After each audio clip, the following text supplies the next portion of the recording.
What's good, boys? Today I'm going to be simplifying how I would have liked to learn this specific powerful trading pattern, aka strategy kind of move. I'm going to simplify this video into how I would have liked to seen it, because you'll go on YouTube and watch a ton of fucking YouTube videos and you'll learn basically nothing in a fucking 30-minute YouTube video. So I'm going to be really simple with this, keeping it easy, keeping it clean. Pattern we're going over today is break and retest strategy, meaning you'll be in an uptrend, making higher highs and higher lows, higher lows. You'll break a key level, go up, watch it, the fake out, come down, and you'll see a retest at that key level you guys broke. And once you see that retest, you trade the continuation because there's tons of bullish momentum. All right. Trader looks for consistency. A gambler looks for a quick profit. Remember that, boys. Let's get right into the trade. So let's hop on the chart. I open up TradingView. I planned out two different stocks, SQQQ, which is an ETF, a leverage ETF that goes up when the market goes down. And then there's the inverse ETF, TQQQ. Those two are powerful stocks to trade if you have the requirements to. And same with NVIDIA. I'm also going to use NVIDIA in this example as well. So let's start with SQQQ. All right.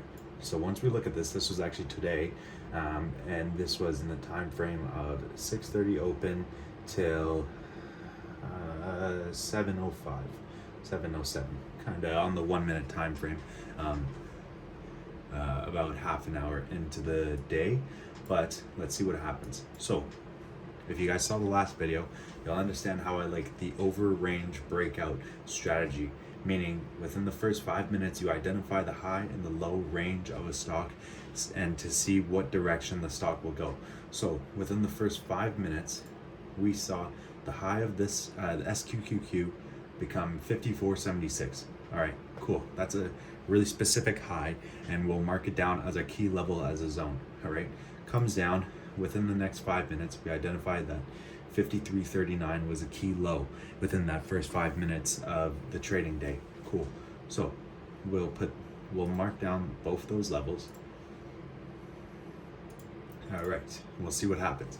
So we wait and we see that the stock was playing around this range. Eventually at around 6:45 broke below, but then came right back in. And you can see, I was planning to show you guys the first top one, okay? But you can even see here, it came down, broke below this key range level of the low, indicating a reversal of it, the stock having continuation towards the downside. But actually came back up and retested the low, and then ended up continuing from 53.47 to 56.07. But cool. Maybe you didn't want to take this trade because you were too early into the stock. So what do? You wait for it to break the high. Awesome. Wait for the stock to retest. Boom, retest. First confirmed signal. Okay, but always be careful, because this is still playing around in the range, so we still don't know the direction of the stock. This could have totally retested and went back down, all right, and broken this level over here. But no, we'll wait. We don't want to enter here because it's too early, and we don't know what direction the market's going to go in. So we wait an extra couple of minutes, and about 7:02, the stock breaks over the range high. So it broke the range high, okay, went up and had a big red candle as a fake out, okay? But look what happened to the next candle. Came down, retested that high, the high that we marked down. 1, 2, the third retest. Immediately right after, the stock went up for that small continuation trade from 54.76 to 56.05. Essentially, if you're going to go long, you would place a long position right over here and go for a 3-to-1 risk to reward ratio. You would set your stop below the low, so in case if it retested but it wasn't strong, bearish momentum came in and not bullish momentum, then you would get stopped out and you would accept the losing trade. But here, let me set it to a 3-to-1. And voila, that would have been your 3-to-1 risk reward ratio. Now, if you understand ATR, which is the average true range, which indicates how much a stock moves in a day, you'll know that the average true range of SQQQ is around $3.50. And you can totally check this out on Finviz. I'll make a future video about this. But you would have known that the stock had much more room to go and much more potential to go. So obviously you could have taken partials at, every dollar level, right? So if you entered at 54.80, you would have taken a partial at 55.80, and then you would have taken the next partial once you noticed that momentum switched, or you could have taken your full profit at this high over here. So that's one example. Let's go on to NVIDIA. All right, cool. So as you can see, we'll identify the first 5-minute range of NVIDIA. So we identified that this right here was the first 5-minute high, and then we identified that this was the first 5-minute low. All right. So now we can see NVIDIA was playing around this range. So you could have taken a couple of range trades within this range right here. And then we saw that NVIDIA broke down. Okay, cool. Now we don't want to enter the trade, right? Because there was no retest, especially if we're going long. And, this stock would be done for the day because there's no retest and there's no reason to enter the trade. But then we would identify the low of where the stock is going to go. So we'd be patient. Stock comes down, catches a bid around 121.60, and then keeps going down, retests over here, goes down. So there's always small retests throughout the day. Then we identified the low we identified was at 120.80. Okay, 120.80. The stock fiddled and played around a lot over here within this range.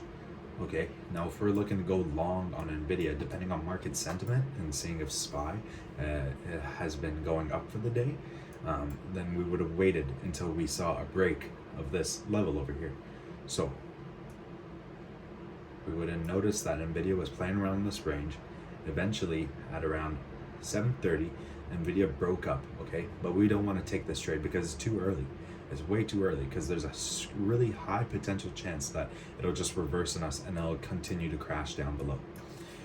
So we'll wait for the retest pattern. Goes up, comes down, boom, right here, retest, perfect retest, right at 750 at $121.69. And then NVIDIA went on for a continuation trade. It went on and continued for the full day. So watch this. We take a long position. We go long right here. And look at the amount of potential. You place your stop below the low so that you know that you're wrong if it doesn't go your way. And look at this potential. This is a 13.15 risk to reward ratio.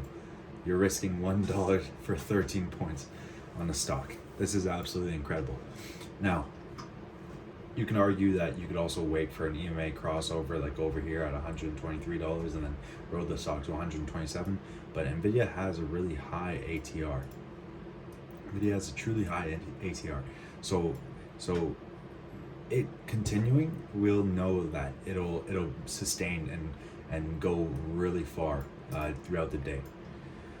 But yeah, so as you can see here, retest and led to this monster continuation trade.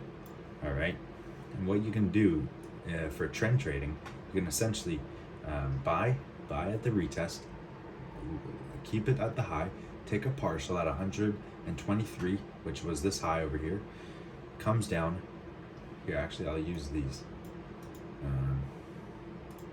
Move. So this would have been our first trade. Cool. We would have gone, put this right under the low, and we would have gone for a 1 to 3 risk reward ratio. All right, nice. Second trade right over here. We would have placed a spaced out stop, kind of the same as this one, and we would have saw that it respected this level right over here twice at 123.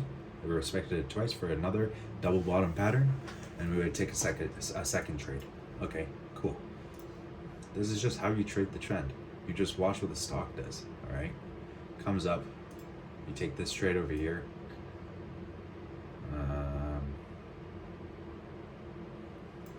Take this trade over here. Unfortunately, it doesn't hit your stop loss. I mean, sorry, your take profit, but also doesn't hit your stop until around over here. This would have hit your stop. But you just need to assess the situation. You can't always, get away with free trades. You just got to assess the situation, right? Anyways, that would have hit your stop. And then you could have taken another trade right here as a reload, would have made your money back. And then you could have taken another trade right here as a reload and would have made your money back. It's kind of simple when you break down the stock charts and all that stuff. But, boys, once you crack the code on trading stocks, you are literally free for life. You are free for life. I cannot. You're free for life. Once you crack the code for trading stocks, you're literally free. But anyways, hopefully you guys enjoyed that video. That's kind of how I would have liked to seen a video of break and retest pattern strategy. A lot of the gurus post like an hour-long video on one pattern or 15 different patterns, and you'll only ever use one or two of them, so you won't really need them. So this is kind of just like a simplified video on how I would have liked to seen it, and I feel like if I saw it like this, I would have really been able to progress earlier in my trades. But we live and we learn. So thank you guys for watching. I'll see you guys next time.